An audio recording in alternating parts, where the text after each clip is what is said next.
Bonsoir Alexandre Orlov, merci d'être notre invité. Vous êtes l'ancien ambassadeur de Russie en France, très proche bien sûr des milieux moscovites et du numéro 1 russe. Alors quand vous regardez cette image d'aujourd'hui de Vladimir Poutine le matin à Moscou et de Joe Biden à Varsovie le soir, qu'est-ce que vous vous dites? C'est la guerre froide, on est quand même dans un duel maintenant très clair entre eux.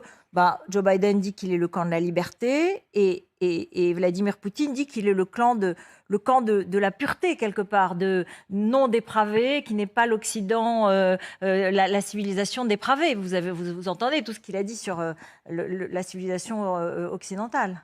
Oui, moi je pense qu'effectivement aujourd'hui l'image elle est très forte de voir le matin le président Poutine, le soir le président Biden, ce duel en quelque sorte verbal entre eux, qui malheureusement montre qu'aujourd'hui on est arrivé à une vraie guerre froide. C'est vraiment, il y a une incompréhension totale et que ce qu'on m'a dit le président Poutine à juste titre aujourd'hui, que les Russes ressentent que l'Amérique veut vraiment aller jusqu'au bout pour détruire le pays, en finir avec les Russes une fois pour toutes, comme a dit le président Poutine. Alexandre Orlov, il n'y a pas des armées américaines qui veulent envahir la Russie. Il n'y a pas des armées de l'OTAN qui se préparaient à envahir la Russie. Franchement, vous vivez en France, vous vivez en Europe, vous connaissez bien.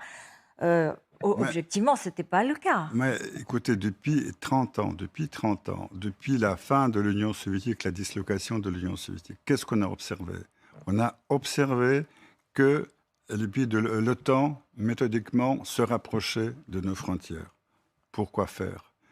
Le 2014, il y a eu... Peut-être parce que vous avez peur de l'impérialisme russe. Ah non, pas du tout.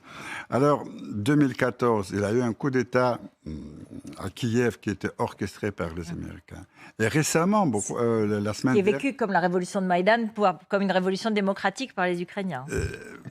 Oui, mais vous savez très bien qu'au mois de février, juste pendant cette révolution de Maïdan, il y a eu un accord qui était conclu entre l'opposition et le président de l'époque, Yanukovych, qui prévoyait la sortie de cette crise.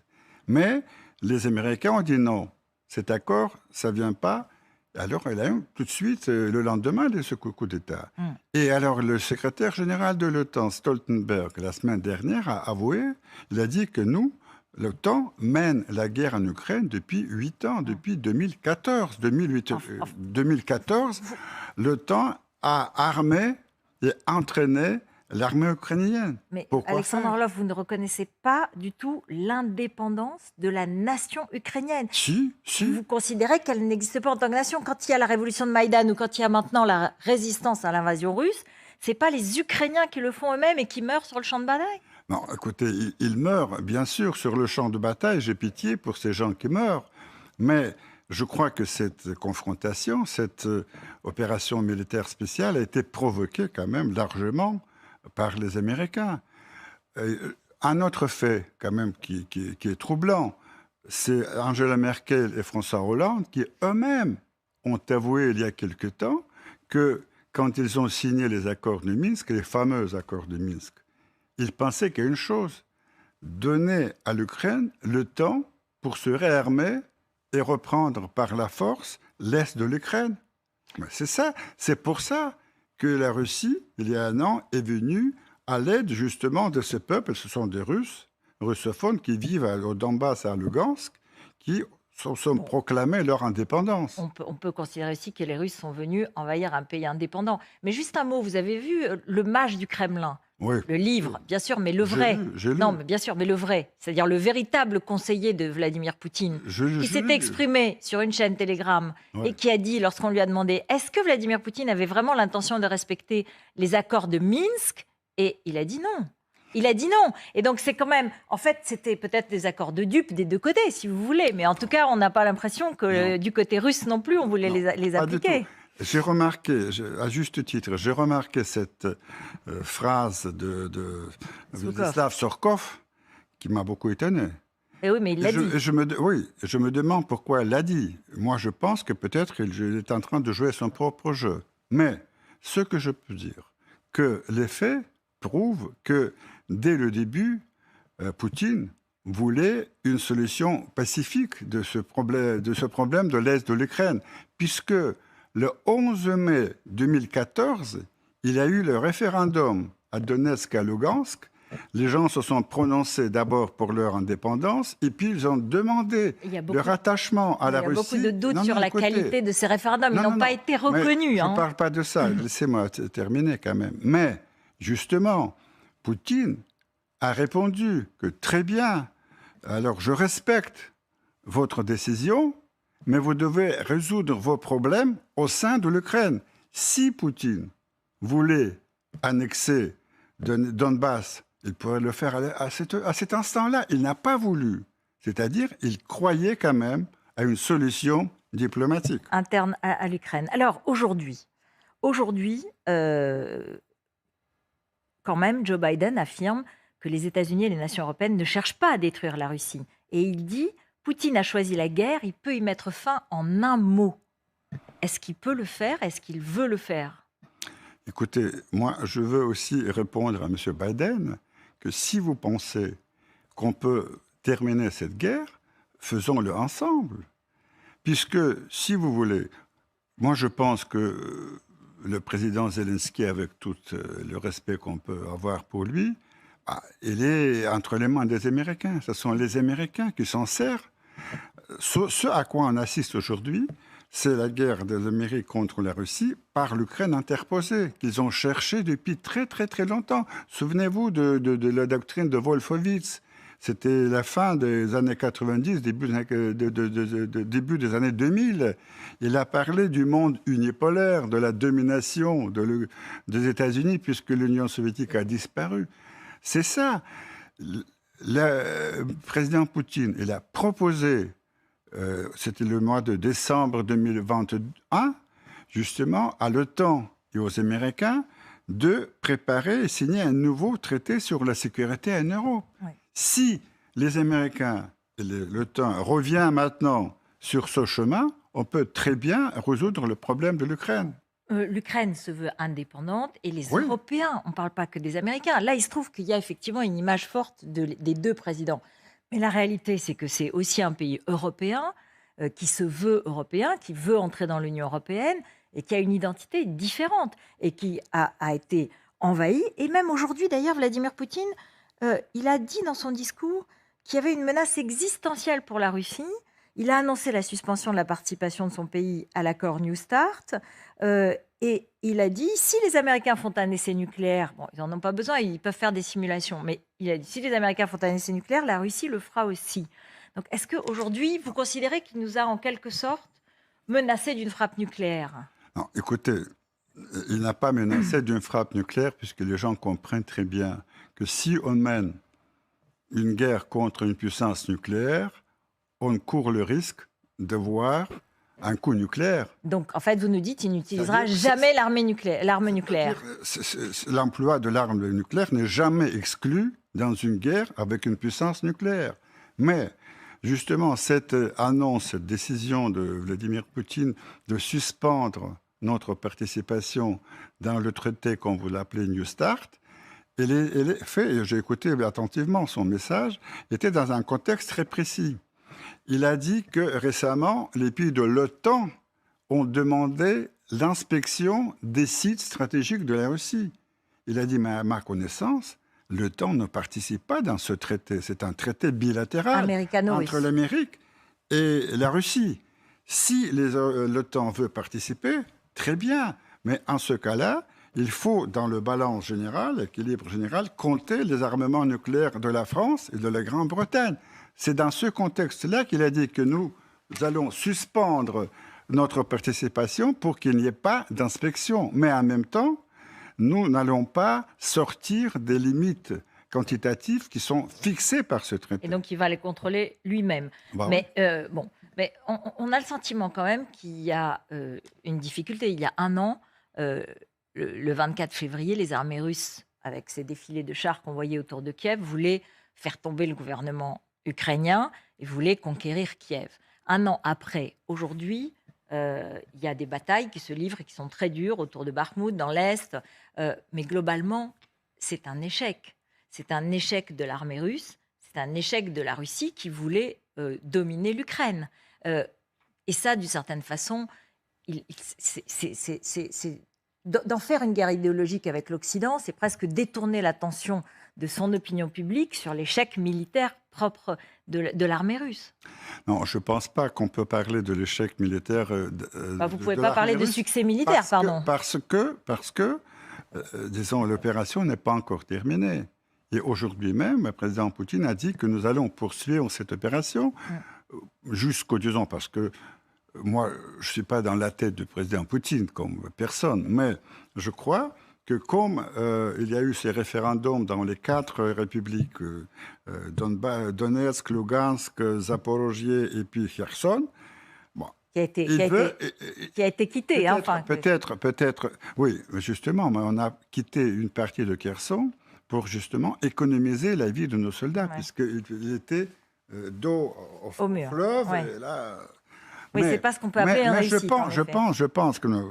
Je pense que les projets peuvent être d'aller jusqu'aux frontières administratives de ces 4 républiques pour qu'ils puissent jouir de leur, disons, indépendance et surtout, comme elles font déjà partie maintenant de la Fédération de Russie, de retrouver leur intégralité. Je ne sais pas s'il ira plus loin, personne ne le sait, mais à mon avis, il faudrait tout simplement, à un moment donné, s'asseoir autour d'une table et négocier la paix. Alors, c'est quelles conditions? C'est-à-dire garder ces 4 républiques qui, en fait, sont ukrainiennes et qui sont revendiquées également par l'Ukraine et dont les référendums ne sont pas reconnus par l'ONU. Moi, je pense que ce qu'a proposé le président Poutine, c'est de négocier à partir de nouvelles réalités. Mais ce ne sont pas des réalités pour tout le monde, ce ne sont pas les mêmes réalités. Justement, c'est pour ça qu'il faut les négocier. Parce que si c'était évident pour tout le monde, il n'y a rien à négocier. Non, mais si vous voulez, c'est très compliqué, mais il faut être réaliste. Il faut quand même être réaliste. C'est clair et certain que la Russie ne peut pas perdre cette guerre. Elle ne peut pas perdre cette guerre. Ça veut dire il faut s'entendre, il faut trouver la solution qui sera mutuellement acceptable. Donc, il faut que Poutine se retire de l'Ukraine. C'est ce que disent les Ukrainiens et les Européens et les Américains. C'est une question de négociation, mais moi, je doute fort que Poutine va quitter ces 4 républiques qui font partie maintenant. Mais non, mais d'accord, mais Kherson n'est plus russe. Zaporizhzhia, il y a une petite partie qui est occupée et il y a la guerre dans le Donbass. Donc ils ne sont même pas aujourd'hui en position de force militaire. L'opération n'est pas encore terminée. Et donc vous considérez qu'il faut que l'armée russe continue, alors même qu'il y a des milliers de morts tous les jours et qu'il y a des crimes de guerre. Il y a des crimes de guerre qui sont quand même commis. Des enlèvements d'enfants, des massacres, des viols, des choses qui sont très, très, très dures. Écoutez, il y a beaucoup de choses qu'on raconte, il ne faut pas tout croire. Mais quand il y a une guerre, il y a toujours des crimes, malheureusement, mais ils sont de 2 côtés. Je ne sais pas, vous, en France, vous parlez jamais des morts civils de l'autre côté, à Donbass. Tous les jours, la ville de Donetsk est bombardée par les Ukrainiens. Tous les jours, il y a des morts. On le dit et on le raconte. Ah non, mais on le dit comme ça. Non, pas comme ça. On en parle. On parle de la guerre du Donbass. De toute façon, oui, on en parle. Mais bon, vous avez quand même observé que les Américains ni les Européens ne veulent livrer des armes qui pourraient toucher le territoire russe. C'est donc ça, pour revenir au début de notre interview sur la volonté d'écraser la Russie, vous voyez bien que ce n'est pas du tout l'objectif. Non, mais je crois que les Européens, tout simplement, ont des craintes tout à fait justifiées que si ils vont livrer des armes qui vont toucher le territoire russe, la Russie va répondre, et pas uniquement en Ukraine. Et là, on va vers une guerre généralisée, une guerre globale. C'est pour ça. Non, je crois encore une fois, il faut arrêter cette course à la destruction mutuelle. Il faut penser à autre chose. Mais ce n'est pas ce qu'a dit Vladimir Poutine aujourd'hui. Il a dit on va continuer l'opération spéciale soigneusement, on a le temps. Donc bon, ce n'est pas du tout ce qu'il a dit. Il n'a pas dit aujourd'hui, alors on va s'asseoir à une table et on va négocier. C'est la même chose qu'on entend du côté de Biden. Il y a eu, il y a quelques jours, cette conférence sur la sécurité à Munich. On a entendu beaucoup de discours va-t-en-guerre. On disait qu'il faut écraser les Russies, il faut faire battre... C'est pas ce qu'a dit Emmanuel Macron, vous avez noté. Il a dit qu'il ne faut pas écraser la Russie. Ah oui, c'est Macron, mais les autres, malheureusement, ils le disent, mais surtout, ils le pensent et ils le veulent. Mais c'est ça le problème. Quelle Russie? Est-ce que vous trouvez que Poutine rend service à la Russie? Lorsque vous voyez peut-être plus d'1 million, certains disent 2 millions de Russes instruits, qualifiés, dans les nouvelles technologies, des artistes, des intellectuels qui quittent le pays, qui font que le pays va être décapité de ses propres élites. L'économie, même si les chiffres ne sont pas mauvais, mais enfin, ils ne sont pas incroyables. On voit bien que c'est le PIB de l'Espagne. Ce n'est pas glorieux pour une puissance comme la Russie. Est-ce que vous êtes sûr que Poutine fait tant de bien que cela à son propre peuple, à son propre pays? Écoutez, il y a des gens qui ont quitté la Russie, mais il y a aussi des gens qui ont revenu après. Ça, on ne compte pas. Mais surtout, je crois, ce qui est important à dire, c'est qu'il y a 80% de la population russe qui soutient Poutine. Il n'a jamais eu ce soutien. Vous savez, justement, quand Poutine a fait son discours aujourd'hui, je pense qu'il a eu raison d'avoir une certaine satisfaction. Pourquoi? Parce qu'il y a un an, on prédisait l'effondrement total de l'économie russe. Il n'en est rien. Bon. Le PIB a baissé seulement de 2%. Et alors l'inflation est la même, 12%, qu'on voit dans d'autres pays de l'Europe. Écoutez Emmanuel Macron, on lui a posé cette question aujourd'hui, il a répondu. Très bien. Écoutez-le. Concernant la Russie, par rapport... on voulait les isoler. Aujourd'hui, ils ont perdu que 2%, alors qu'on nous avait promis qu'ils allaient perdre au moins 15%. De leur pouvoir, et aujourd'hui ils sont plus que jamais... Et vous avez confiance dans les instituts de statistiques russes? Non, mais... Non, moi non plus. Donc ceux qui disent moins 2%, moi c'est beaucoup plus. Vous allez bien? Vous avez des centaines de milliers de jeunes qui sont partis pour ne pas être mobilisés. Ils ont le truc ils ont perdu plein d'opportunités. Ils font du fric avec le gaz qu'ils vendent à d'autres.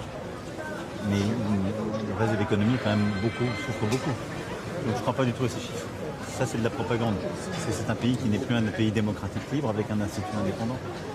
Je m'excuse, je dois contredire le président Macron, mais moi, je vais régulièrement à Moscou et je vois de mes propres yeux la vie à Moscou. Oui, sur le plan économique, rien n'a changé. Mais à Moscou, rien n'a changé. D'accord. À Moscou, et même, je peux vous dire, alors, bon, il y a d'autres références. Le Fonds monétaire international, oui. Il a fait des prévisions de croissance économique pour l'année prochaine, pour la Russie, meilleure que pour la France et l'Allemagne. Oui. Alors, c'est aussi de la propagande? Mais c'est un débat, effectivement, et donc vous avez entendu l'avis d'Emmanuel Macron. Néanmoins, on a envie de se dire qu'un dirigeant, il utilise l'argent qu'il gagne avec ses ressources naturelles, son pétrole, son gaz et d'autres choses pour le bien-être de son peuple et peut-être pas pour faire la guerre. Peut-être pas pour faire la guerre à d'autres et pour envoyer des milliers d'hommes à la mort dans son pays et dans celui d'en face.